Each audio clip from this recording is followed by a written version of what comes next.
Ahoj všichni, vítám vás u dalšího videa. Dneska si budeme povídat o téhle sadě, kde najdete úplně všechno, co budete potřebovat, ať už pro nějaké standardní věci, nebo samozřejmě pro nějaké puškařství a podobné operace se zbraněma. Takže se na to jdeme podívat.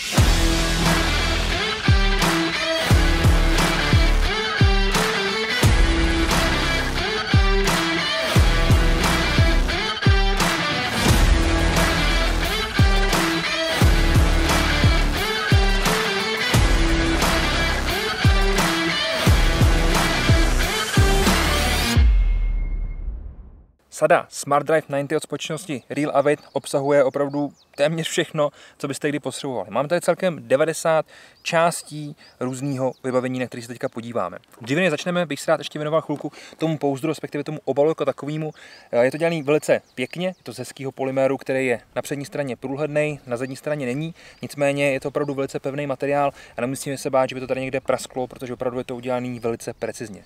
Zároveň se mi líbí, že to je takhle pěkně průhledný, takže hned konc vidíte, co uvnitř máte. No a co uvnitř máme, se vlastně můžeme klidně podívat.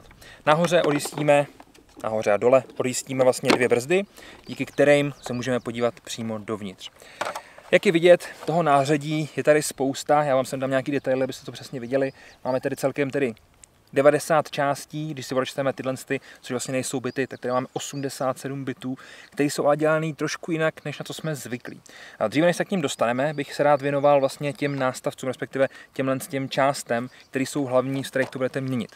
Ta hlavní část je úplně standardní, vypadá úplně normálně, nicméně má jednu funkci, která mě úplně ohromila a když jsem to viděl, tak jsem říkal, že něco takového fakt potřebuju.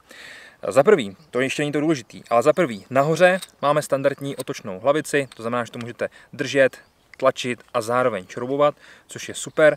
Tyhle červené části jsou potom z gumy, která nesmeká, má to pěkný ergonomický grip, hezky se to v té ruce drží, zbytek je z tvrzeného plastu, takže to něco vydrží. Ta přední část samozřejmě je potom z nerezu a v okamžiku, kdy tam dáme nějaký bit, tak nám to chytne magnet a nepustí, opravdu tam drží velice pevně, což je super. To, o čem jsem chtěl mluvit, se skrývá tady uvnitř, když vlastně očroubujeme tu zadní část. V tuto chvíli tady najdeme takovýhle malý zásobník na 3 3áčkové baterky. No a je to dělané všechno na to, což asi už teď tušíte, že v okamžiku, když se potřebujete dostat na nějaké místo, které není třeba úplně přehledný, tak tady stisknete tlačítko a tady se vám to takhle pěkně rozsvítí. Teď to není úplně vidět, vypadá to, že to moc nesvítí, ale v okamžiku, kdy to máte doma, nemáte tam moc světla nebo máte třeba rozsvíceno, tak mi věřte, že to je poměrně oslepující záře. Zase vám sem hodím nějaký detail. To znamená, že v okamžiku, kdy vy chcete šroubovat, nevidíte přesně kam, rozsvítíte si tohle a jelikož to kolem dokola v 360 stupních, tak se vám nikdy nestane, že vám to někde házelo nějaký stín. Vždycky přesně vidíte, kam tím daným bitem míříte. No a v okamžiku, kdy například byste chtěli nějaký menší handle, tak si klidně můžete vzít tenhle, úplně bez problému.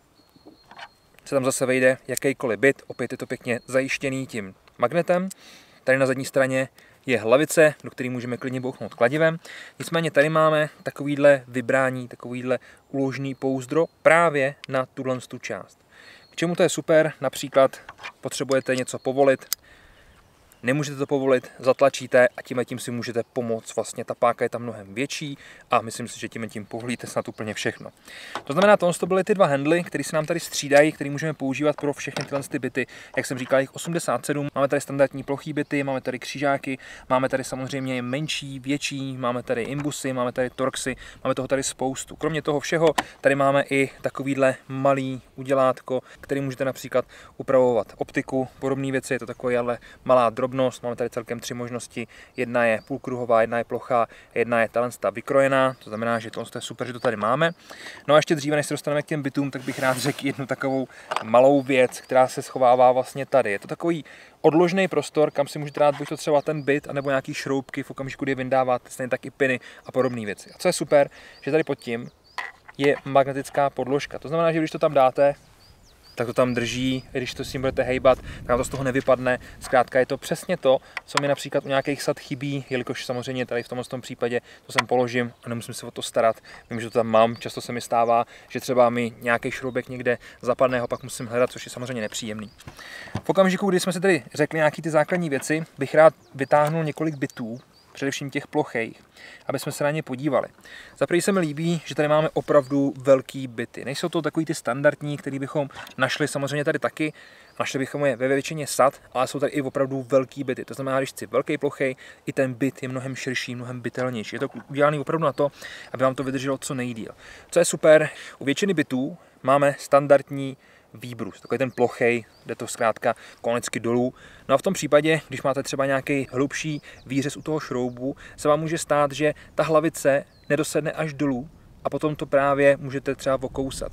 V tomto případě je ten výbrus dutej, takže to vždycky zapadne až úplně dolů v té hlavici a vždycky budete tlačit tou největší možnou plochou, což si myslím, že je paráda. Samozřejmě těch bytů je tady spousta, těch možností je tady spousta. Máme tady od malých po ty největší, takže si myslím, že tohle je sada, kterou využijete jak na puškařství, tak samozřejmě i na nějaký standardní opravy, na nějaký domácí práce, klidně i a podobné věci. Na konci všeho to vždycky jenom zaklapnete, zavřete, vrátíte někde do nějaký pracovny, do trezoru, kamkoliv jinam a můžete se k tomu kdykoliv vrátit.